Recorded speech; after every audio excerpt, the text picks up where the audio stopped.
Ya lo mencionó el doctor Siu, esta charla no está patrocinada y a pesar de que vean por ahí alguna marca de algún equipo de láser, pues es el que usamos, pero no porque estemos patrocinando la marca.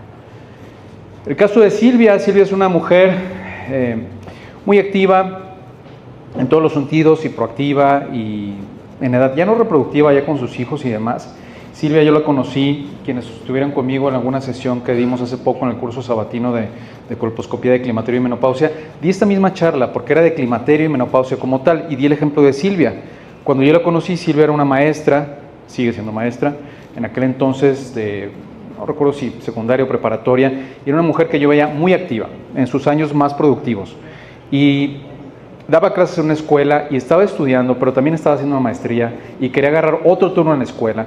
Y era una mujer de esas que ustedes ven súper activas física y mentalmente.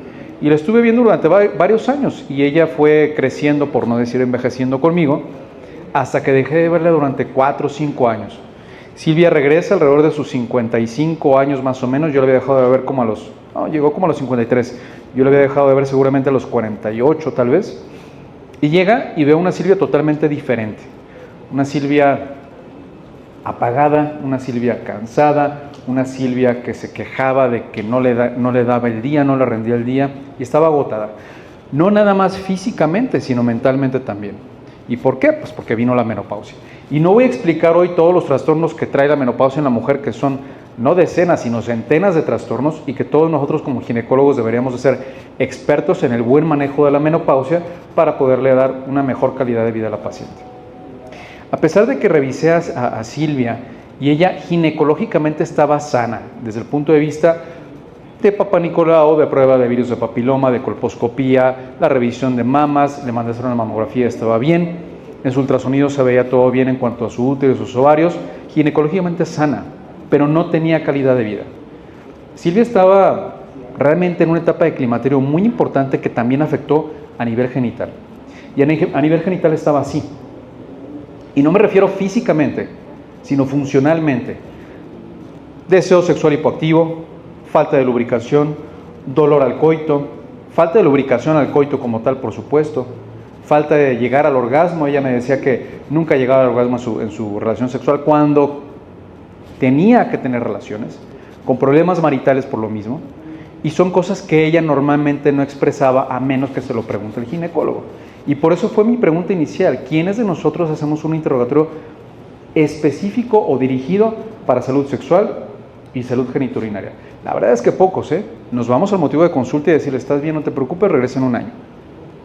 Y desde el punto de vista urinario, pues también tenía problemas de pérdidas de la orina cuando no quería.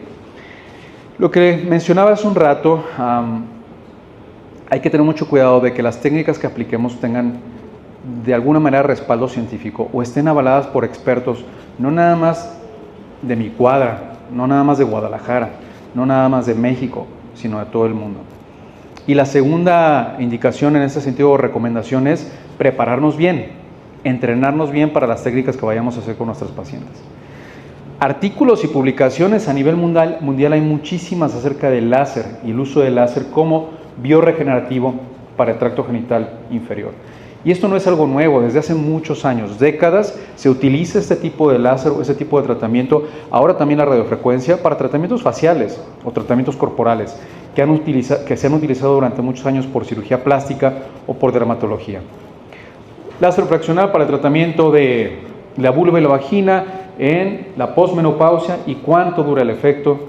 La evidencia detrás del uso del láser para el síndrome genitourinario de la menopausia, la atrofia, la incontinencia urinaria e incluso el líquen escleroso. El uso vaginal del láser para terapia para la incontinencia urinaria de estrés o incontinencia urinaria de urgencia, o incontinencia urinaria de esfuerzo, una revisión concisa. Otra revisión de láser vaginal o la terapia de láser vaginal para incontinencia de esfuerzo, una revisión sistemática. En fin, estos son nada más una prueba hay cientos ya de artículos que algunos sí demuestran, otros no tanto, pero todos hablan del uso del láser en este tipo de terapias.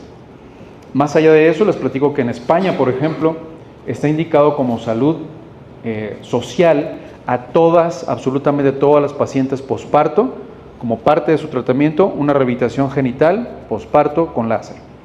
A todas las pacientes que entran a menopausia se les indica un láser bioregenerativo como tratamiento de la menopausia o parte del tratamiento de la menopausia. Pero son países que nos llevan 10 o 15 años de ventaja. No en conocimiento, pero sí en el uso de las técnicas y en recursos. Bien, estadísticas. Resulta que las afectaciones urogenitales no solamente afectan a la paciente desde el punto de vista físico, también desde el punto de vista social y desde el punto de vista sexual. Y todo esto nos lleva a volver a hablar de la calidad de vida.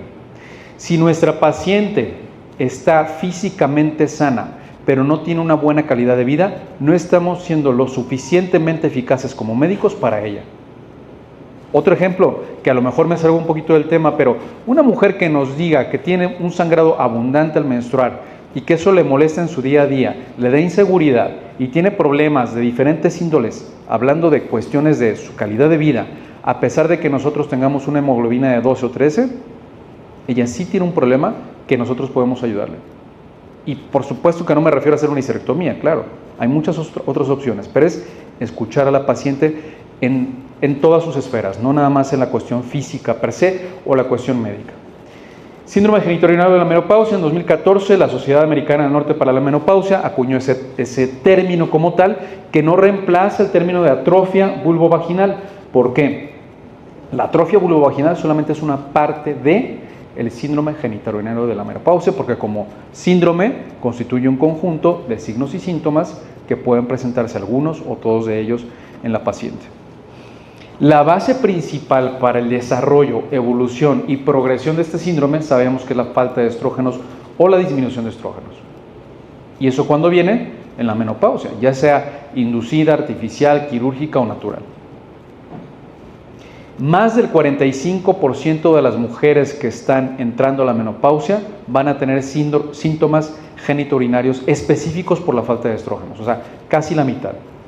8 de cada 10 mujeres en la menopausia van a experimentar atrofia. Entonces, debemos asumir que una paciente en la menopausia o en la posmenopausia tiene atrofia. 8 de cada 10 es abayazador. 6 de cada 10 mujeres con problemas de síndrome genitourinario de la menopausia van a referir una afectación en su vida. Sí es cierto que hay mujeres o hay pacientes que por más atrofia que veamos o por más disfunción que pudieran tener, ellas están bien y no van a tener una alteración en su calidad de vida. Cuando eso pasa, no tenemos por qué tocarlas si no es para la cuestión de salud. Es decir, si vemos una paciente que no es el tema, pero vemos una paciente que tiene un síndrome de hiperlaxitud vaginal tremendo por lo que nosotros vemos y tocamos o ponemos el espejo o estamos explorando, pero a ella no le molesta, ni en las relaciones sexuales, ni en su día a día, y no es algo que le gustaría cambiar o mejorar, no tenemos por qué hacerle un tensado, a pesar de que físicamente lo necesita. Lo mismo para otros problemas, incluyendo la incontinencia. Yo sí he tenido algunas pacientes, son las menos, pero que una vez que interrogamos sobre incontinencia urinaria y nos dicen, sí tengo pérdida de la orina cuando hago ejercicio, a veces cuando toso o cuando me río, ¿y te molesta? Yo juro que todas te van a decir que sí, pero una que otra dice, no. ¿Es frecuente? No, no es frecuente. ¿Te gustaría cambiarlo? No, la verdad es que no me molesta y ni siquiera lo había tomado en cuenta. Esos pacientes no es necesario darles tratamiento. ¿Por qué? Porque no es algo que les está afectando a ellas. Y si hacemos un tratamiento es porque nosotros queremos, no porque ellas lo están pidiendo o porque para ellas es importante. Y eso es importante tomar en cuenta. Vuelvo a lo mismo, escuchemos a nuestras pacientes. Y 6 de cada 10 pacientes que tienen este problema van a tener una afectación sexual. Pero ¿qué creen? Si no se los preguntamos, ellas no nos lo van a decir. Aunque seamos su gine. Tabús, pena, vergüenza, que no es lo mismo pena que vergüenza, problemas maritales, hubo muchas otras cosas. Pero si nosotros les preguntamos, siempre las pacientes se van a abrir. Nosotros somos sus confidentes. ¿Se han puesto a pensar cada uno de ustedes a cuántas mujeres conocen? Y de todas esas mujeres que conocen o que conocemos, que son nuestras pacientes, ¿se han puesto a pensar que probablemente seamos sus mayores confidentes? Y que nos dicen cosas que a nadie más les han dicho. Entonces, tenemos una gran ventaja en ese sentido. Y tenemos que tomar en cuenta a la mujer, no nada más, insisto, desde el punto de vista físico. Sabemos por qué viene la incontinencia urinaria de esfuerzo, de estrés. Sabemos que la presión intraabdominal o abdominopélvica va a superar la resistencia de ese cierre uretral para las pérdidas que van a aumentar y van a ser más progresivas entre más partos haya por parte de la paciente y entre más falta de estrógenos tengan esos genitales. La incontinencia urinaria afecta a más de 200 millones de personas, tanto hombres y mujeres a nivel mundial. Y es un problema que se pensaría que pudiera ir en decremento por el incremento de cesáreas en lugar de parto. Pero primero, los hombres no parimos. Y segundo, las mujeres llegan a la menopausia. Y no sé, Jonathan, doctor Jonathan, yo no tengo ese dato, pero la incontinencia va en aumento a nivel mundial, tal vez por más diagnóstico, ¿no? Lo que pasa es que ha cambiado mucho lo que es el tabú, y anteriormente es eso lo que está comentando el doctor. Era el hecho de me heredaron la incontinencia. Mi abuelo lo tenía, mi mamá lo tenía, yo lo tengo y pues, prácticamente era algo habitual. Y actualmente ya hemos interrogado más a nuestro paciente. Ha aparecido más y el índice de cesárea, aunque se ha incrementado, no quiere decir que haya un cambio. Simplemente el puro hecho del embarazo incrementa el riesgo de tener una afección en el ligamento uretral y pues ya lo que es el piso pélvico en forma general. Así es. Se ha cambiado, se ha incrementado. Sí, claro. Gracias. Y bien, el 80% de las mujeres que tienen incontinencia urinaria va a ser de esfuerzo. Es importante, pero hay que interrogar realmente si es de esfuerzo, si es de urgencia, si es mixta. Hasta 35% de las mujeres en la menopausia y más del 50% de las mujeres en posmenopausia van a llegar a tener pérdida de la orina involuntaria. Es un montón, o sea, si tomamos en cuenta toda la población y consideramos que casi la mitad de ellas va a llegar a tener un problema de estos en algún momento de su vida en la posmenopausia, pues la incidencia es altísima. Y vamos al tema, entre ellas se platican y dicen, es que mi comadre me dice que es normal, o mi mamá me dijo que es normal que pase, y entonces nunca lo cuentan al médico, ¿no? Porque piensan que es algo que normalmente va a pasar con la menopausia, así como los bochornos, así como la disfunción sexual, así como el deseo sexual hipoactivo, etcétera, etcétera. Síndrome genitourinario de la menopausia está muy fácil de entender. Los genitales se secan, dejan de estar irrigados, dejan de estar regados si estuviéramos hablando de una planta o de una flor. Se secan por falta de irrigación, por falta de inervación y por falta de estrógenos. Y esto va a conllevar a una disminución en el grosor del epitelio, una hipovascularización, por supuesto con una hipolubricación, un aumento de la sensibilidad hacia el dolor por las características y las condiciones de estos epitelios. Y luego esto va a hacer que haya menos deseo sexual. Y ese menor deseo sexual va a hacer que lleguen menos fácilmente al orgasmo. Y eso va a hacer que tengan menos ganas de tener relaciones. Y entonces hace un círculo vicioso. En la premenopausia sabemos que la vagina está caracterizada por un tejido grueso, un tejido bien lubricado, un tejido bien irrigado, un tejido bien vascularizado como tal y bien estrogenizado. Y eso lo mantiene como un tejido funcional para lo que está diseñado.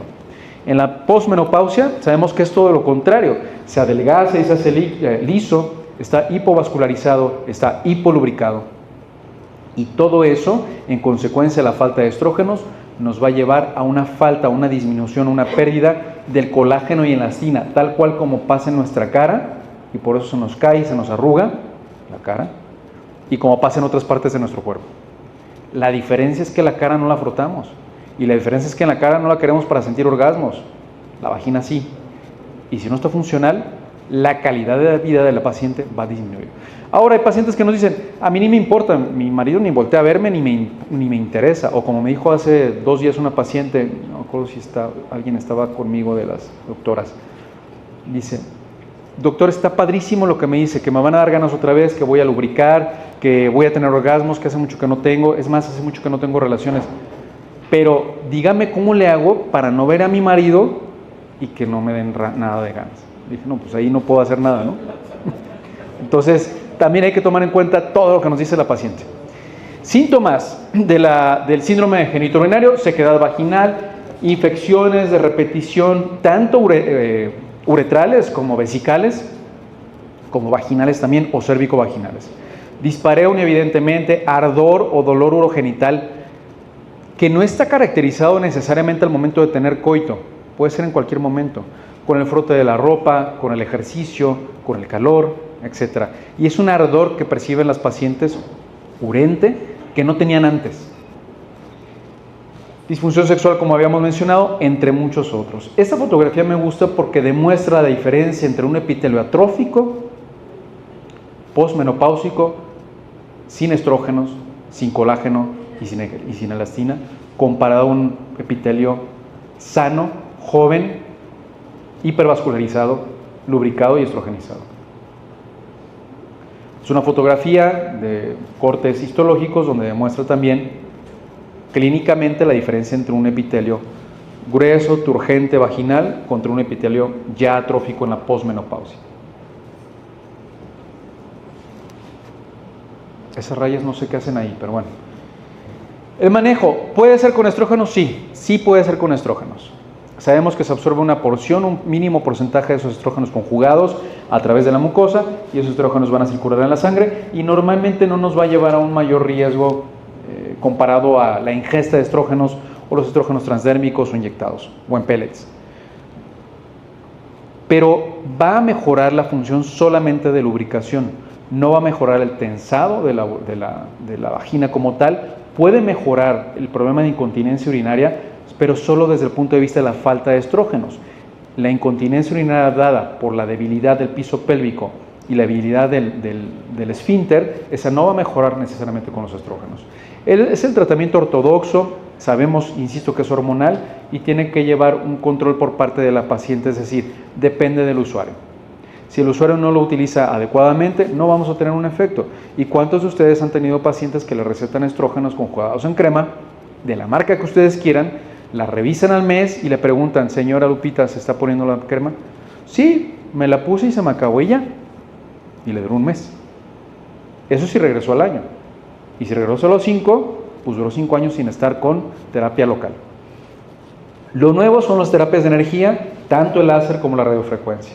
Y el láser ha demostrado hasta ahora buenos resultados en los estudios que se han hecho, estudios controlados, que han demostrado que la paciente mejora, no nada más en calidad de vida, sino en medición, las cuestiones de la función sexual, los orgasmos, la tensión, la incontinencia, lubricación, etc. Se le ha llegado a llamar rejuvenecimiento vaginal, tensado vaginal o ginecología biorregenerativa. Levante la mano quien había escuchado el término de rejuvenecimiento vaginal. Creo que así empezamos todos. Yo fuimos con Blanca Estela hace unos años no hay tiempo para platicarles todo, pero a un curso de rejuvenecimiento vaginal, ¿hace qué sería? ¿10 años? 6, 7 años. La propaganda padrísima, excelente. Se veía caro, se veía bien, estaba caro. Presidente intercontinental en Reforma en la Ciudad de México. Ahí vamos los dos mensos a comprar tanto el curso como el hotel. Dijimos, no, que sea en el Hotel Sede, en el Presidente Intercontinental. Y es de los hoteles más caros de la Ciudad de México. Y ahí vamos a comprar la noche ahí, ¿no? Un día antes nos mandan un mensaje que por cuestiones logísticas se había cambiado la sede. Llegamos del aeropuerto a la sede que era en el Estado de México. Lo cambiaron a una casucha en el Estado de México. Bueno, la experiencia no se las puedo contar todas, pero fue una de las peores experiencias clínicas que hemos tenido y hizo incluso que nos alejáramos de pensar en ginecología biorregenerativa en el láser. De hecho, no es el término, pero nos dio asco. Nos dio asco tener que ver con esto. ¿Por qué? Por la forma en que entrenaban o querían entrenar a la gente. Totalmente fuera de calidad en todos los sentidos, ¿no? Y bueno, el término rejuvenecimiento vaginal está mal acotado. En realidad está bien, porque lo que hace el láser precisamente es rejuvenecer el tejido. Y ahorita vamos a explicar todo, pero está mal porque la gente no entiende el concepto, y me refiero no a los médicos, sino a las pacientes o a las mujeres, o a algunos médicos que no están avesados en esto. Y entonces piensan que rejuvenecimiento vaginal, pues es la cuestión estética. Y esto, a pesar de que sí hace tratamientos estéticos, el principal efecto del láser en la mujer es el funcional. Es fácil de realizar, casi, depende también cómo lo hagamos, con qué técnica, con qué energía, con qué aparato, en qué paciente, etc. Mínimos requisitos, resultados prometedores, y la duración del efecto depende del equipo con el que lo hagamos, va de 1 a 2 años. Yo tengo pacientes que llevan ya casi 3 años de su primer tratamiento y siguen con buen efecto. Y hay otras que a los 8 meses ya pierden el efecto, pero en promedio entre 1 y 2 años. La recomendación es repetir un ciclo cada año como mantenimiento.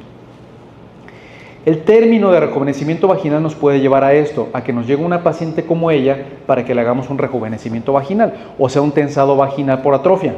¿Creen que ella tiene atrofia por falta de estrógenos? No, a menos que hubiera tenido furectomía. Y las mujeres, cuando, aquí no se alcanza a ver, pero aquí es Google y arriba dice rejuvenecimiento vaginal. Y cuando nuestras pacientes buscan en internet rejuvenecimiento vaginal, ¿qué es lo que encuentran? Esto. ¿Quién quiere ir con el doctor Estrada? Eso es lo que nos aleja a los médicos con criterio, con ética y científicos de las nuevas técnicas. Cuando las nuevas técnicas las hacen gente no profesional o gente que no debería estarlas haciendo, se queman. Se queman. Y entre el grupo o el gremio médico serio, pues no nos da confianza, ¿correcto? Entonces, cuando hagamos algo nuevo, hay que investigar, ver que esté bien publicado, que esté avalado, etcétera, etcétera.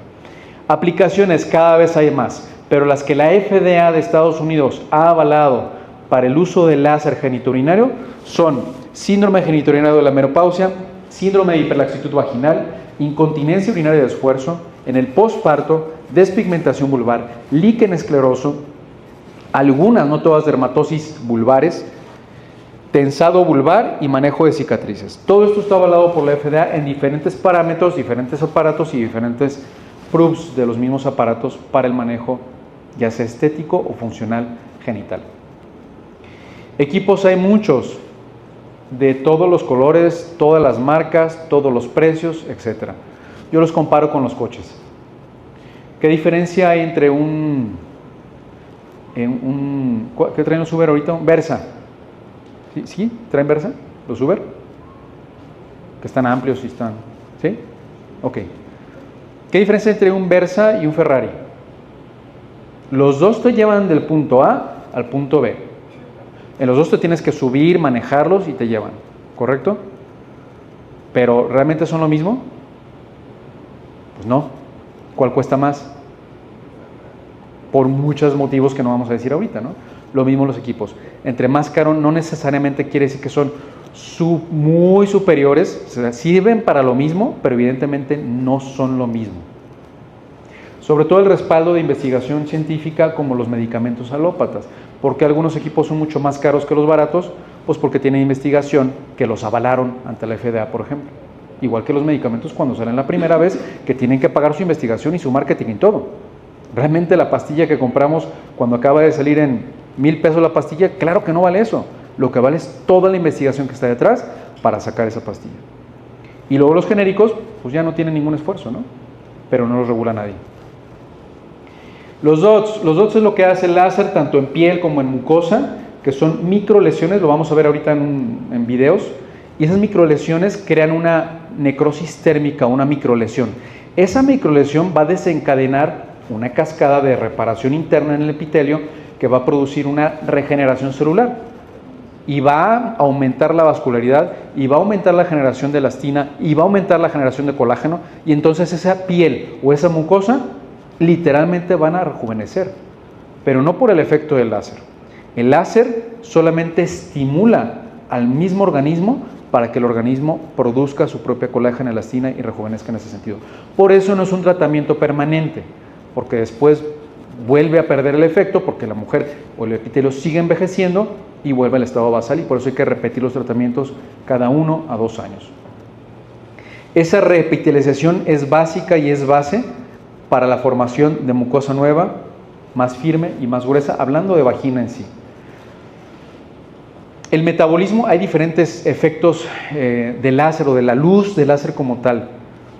Hay un efecto bioquímico, un efecto bioeléctrico, un efecto bioenergético, que no vamos a explicar en este momento, pero todos esos efectos son los que hacen físicamente la transformación de ese epitelio por el daño que causa esa luz controlada. Es un daño controlado y completamente reversible.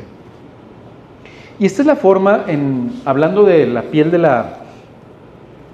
la vulva, por ejemplo, o de la cara, o de las cicatrices. El láser fraccionado no es otra cosa más que el rayo láser que todos ustedes conocen para hacer ablación de los condilomas, pero tienen un hardware o una pieza que fracciona ese rayo en múltiples rayos pequeños, controlados y que van a causar una lesión, como les decía, reversible. A diferencia de la lesión que causa el rayo de láser normal, que va a destruir un condiloma o va a destruir una displasia o un lunar o lo que ustedes quieran. Lo destruye. El láser fraccionado no destruye. Daña para provocar una nueva generación o biorregeneración. La mayoría de los equipos láser para tensado vaginal desafortunadamente no tienen este sistema. Tienen uno diferente que es mucho más débil. Pero sí existe un equipo que sí esté fraccionado en la vagina. Pero ¿cómo le hace si la vagina está cilíndrica, no? Es el problema y es lo difícil de lograr. Estos son esquemas que representan nada más lo que ya explicamos, cómo el láser va a llegar, va a penetrar desde la mucosa hasta la parte basal de la misma, generando una remodelación y una biorregeneración progresiva. El tejido durante el disparo del láser se calienta más o menos a 35 a 45 grados centígrados máximo. Recordemos que a más de 80 grados centígrados el daño ya es irreversible, ya no se puede ya no se puede recuperar el tejido y se destruye, pero a 45 grados no. Se contrae la colágena interna inmediatamente y hay una nueva formación de colágena que más o menos dura de 30 a 60 días esa formación nueva. Por eso se recomienda que sea en ese las sesiones, que no sea antes de 20 días porque no se ha formado la colágena más madura, ni después de 50 días porque entonces ya se perdió la formación de colágena y no alcanzamos a tener un efecto acumulativo de las sesiones que estamos aplicando de láser. Esta es una fotografía o microfotografía de un tejido, un corte histológico, donde vemos el cráter que produce cada uno de los dots en el epitelio y podemos entender cómo alrededor de cada uno de estos se va formando el nuevo tejido y se va rejuveneciendo, diciéndolo en términos muy sencillos. En incontinencia urinaria, ¿cómo funciona? Bueno, de la misma manera. Mejor en la mayoría de los casos, no en todos. Hay una curación, no en todos los casos, es decir, sí hay mejoría, pero no curación en todos. Mejora la calidad de vida, evidentemente, si hay mejoría de la incontinencia urinaria. Y en algunos casos muy seleccionados puede favorecer a la incontinencia de urgencia o nicturia. No es la indicación, tampoco está contraindicado, pero en algunos casos mejora. Así como también está no contraindicado, pero no se recomienda para pacientes con obesidad, por ejemplo, o que ya han tenido plastías, o que tienen problemas de Sjögren, por ejemplo. No está contraindicado, no se recomienda, pero podemos usarlo y en algunas pacientes vamos a tener un efecto positivo, pero no como en la mayoría que sí tienen la indicación completa. ¿Qué es lo que va a hacer? Pues va a crear un efecto de fibrosis en el tejido, contracción y reparación de la colágena a ese nivel, tanto suburetral como de la vagina, y eso va a ayudar a la continencia en muchos de los casos. Tal vez no en un 100%, pero sí en un 80% y una mejora de hasta el 70 y 80% de las pérdidas. La técnica, tenemos que tener un equipo adecuado, el material adecuado y preparado. Estas son cosas un poquito más técnicas de hacer la prueba del cilindro. Siempre probar el equipo antes de usarlo en la paciente porque pudimos habernos equivocado en la colocación de los parámetros o pudimos habernos equivocado en equipos que ya traen la memoria y que alguien le haya movido la memoria y que esté un protocolo de ablación y pues no la acabamos, ¿no? En una paciente con atrofia.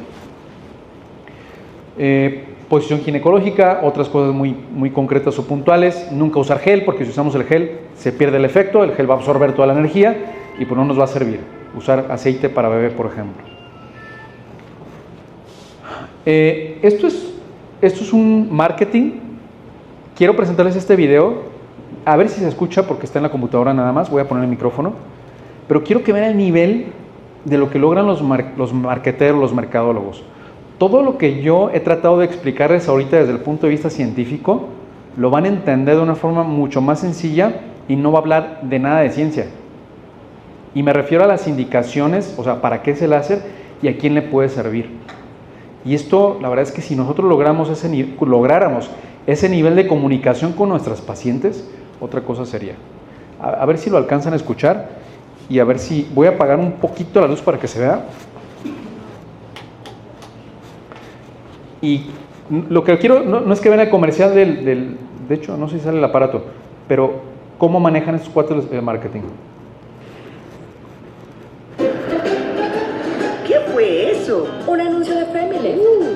Se ¿Mi qué? Femilift. ¿Pero para qué? Femilift es una solución no quirúrgica rápida y segura para sus problemas femeninos. ¿Y si estoy padeciendo de sequedad ahí abajo? Femilift puede mejorar la lubricación revitalizando el revestimiento vaginal. ¿Y si ya no está tan estrecha como antes? El tratamiento de Femilift puede aumentar la tensión de la pared vaginal y mejorar la satisfacción sexual. ¿Y si cada vez que hago ejercicio tengo fugas de orina? Femilift puede ayudar a tratar la pérdida involuntaria de orina. ¿Y tienen algún tratamiento para jovencitas? Por supuesto que sí. ¿Pero es seguro? Femilift es una solución clínicamente probada y cuenta con más de 200,000 tratamientos en todo el mundo. Debe ser doloroso. En absoluto. ¿Pueden hacerme sentir fenomenal? ¿Podemos? No tengo tiempo para esto. El tratamiento solo dura 10 minutos en la clínica y no requiere recuperación. Ok, ¿dónde me inscribo? Femilift. Está en YouTube, he sacado de YouTube, pero lo que quería presentarles es lo fácil que podríamos nosotros comunicarnos con las pacientes, ¿no? Sin tanto rollo. Ok. Ahora vamos a ver un video de más o menos lo que ya platicamos y lo que explicamos. Voy a apagar otra vez la luz y voy a estar dirigiendo. Lo que platicamos, pero en forma esquemática de videos, que creo que puede ser mucho más representativo. Aquel es el Erbium, luego el CO2 normal y luego el CO2 como este. ¿Se acuerdan que les dije que la mayoría de los equipos láser que hacen tensado vaginal, lo único que hacen es difuminar el rayo, no dividirlo, difuminarlo? Por ejemplo, este equipo sí lo divide y lo divide en 81 dots, 81 píxeles, tanto para tratamiento de la cara como de las cicatrices, como de la vulva, pero también de la vagina. Entonces, la técnica como tal está muy representativa aquí. Se introduce el cilindro dentro de la vagina hasta el fondo y después vamos a aplicar la energía, 360 grados en la vagina. Y vamos a estar retirando cada centímetro el cilindro aplicador para que el estímulo sea en toda la longitud de la vagina y a 360 grados. Aquí en este esquema podemos ver cómo se ponen los dots en cada disparo. Lo que va a hacer es lo que ya explicamos, un aumento de la colágena, de las fibras de elastina y un rejuvenecimiento en ese sentido. Este es otro ejemplo donde vamos a ver, lo que quiero es, lo voy a adelantar un poquito, para que veamos esquemáticamente cómo se produce el efecto en el tejido. En este caso, estos son los dots que se producen, insisto, son 81 microlesiones por cada disparo. Y ya vieron cuántos disparos se hace en la vagina en cada uno de los barridos, y son 3 barridos, son muchos. Y lo que va a hacer son estas microlesiones en la superficie de la mucosa, causando una coagulación muy leve en el fondo de la mucosa y causando esa regeneración tisular. Cada uno de estos disparos son 81 microlesiones y hacemos 3 barridos de estos. Esto va a generar nuevo tejido, va a hacer que los vasos sanguíneos proliferen, va a reestructurar y va a fortalecer este epitelio. E insisto, esto no ocurre solamente en la vagina, ocurre en cualquier epitelio donde lo aplicamos, en cualquier piel. Y es la base que tienen los dermatólogos en la regeneración para esas pieles que vemos muy bien tratadas de las pacientes que se hacen tratamientos. Para incontinencia es muy parecido, solamente que en lugar de 3 barridos, hacemos solamente un barrido con mayor potencia suburetral y eso va a ayudar bastante. Y esto ya es otra cuestión que no tiene que ver con regeneración posmenopáusica, por eso no lo voy a mencionar.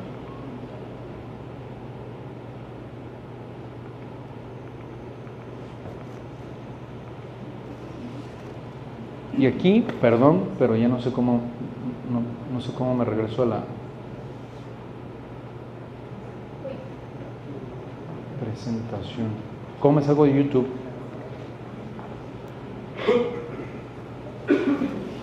¿Dudas hasta aquí? Voy a encender la luz. ¿Quedó un poquito más claro cómo funciona? Femilift es la marca de... Femilift es la marca de uno de los equipos.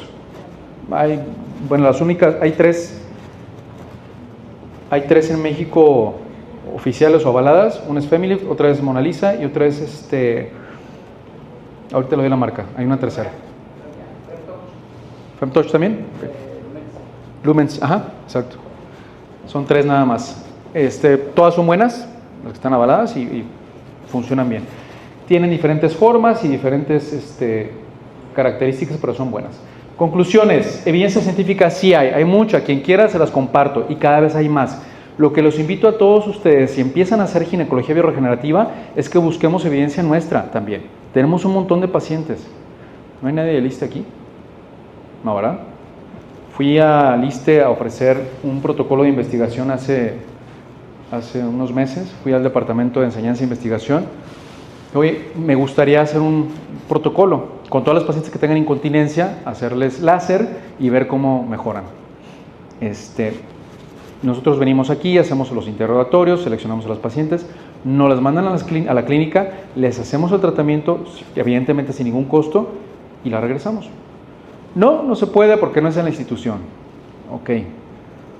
Y si convenzo al proveedor de que se traiga cada mes un equipo de estos que cuestan 2 millones de pesos para que se hagan aquí, cada mes.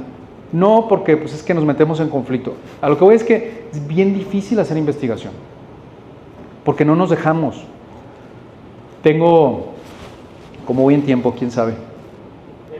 Bien, tengo una prima en Estados Unidos que trabaja en el MD Anderson y es enfermera, Jadille. Le digo, ¿y tú qué haces? Estoy en el departamento de investigación. Qué padre, eres investigadora. Pues más o menos, es enfermera. Dice, yo lo único que hago es no reclutar a los pacientes, filtrar a los pacientes reclutados para ver si cumplen con los criterios de inclusión. Ni siquiera los de exclusión, los criterios de inclusión para ver si entran al protocolo. Ok, o a los protocolos. ¿Y qué más haces? Nada más. O sea, nada más eso. ¿Y lo demás quién lo hace? No, pues hay una persona encargada de todo lo demás, desde el reclutamiento, desde la gestión con los laboratorios, desde la gestión con los médicos, el diseño del protocolo, las estadísticas, la investigación como tal, las publicaciones, todo. Y entonces el investigador, ¿qué hace? Él tiene la idea y él ve que todos hagan todo bien. Pero hay un presupuesto por parte de los hospitales específico para eso, y por eso hay tantas publicaciones. Entonces, estamos en un mundo diferente y a veces nosotros tenemos la oportunidad de sacar datos y publicarlos. Bien, es fácil, es rápido, la curva es corta de aprendizaje, pero sí hay que tener un buen aprendizaje. Funciona en la mayoría, no en todos, pero sí en la mayoría de los casos.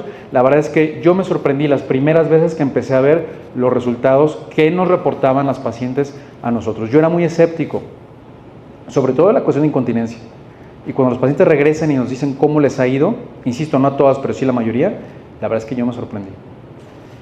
Y el grado de satisfacción de las pacientes, pues también es importante.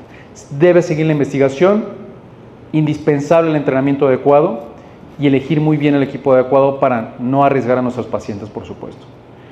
Y me permiten un comercial, rápidamente para terminar. Invitados a nuestro diplomado de colposcopía y patología genital. El próximo empieza en septiembre de este año.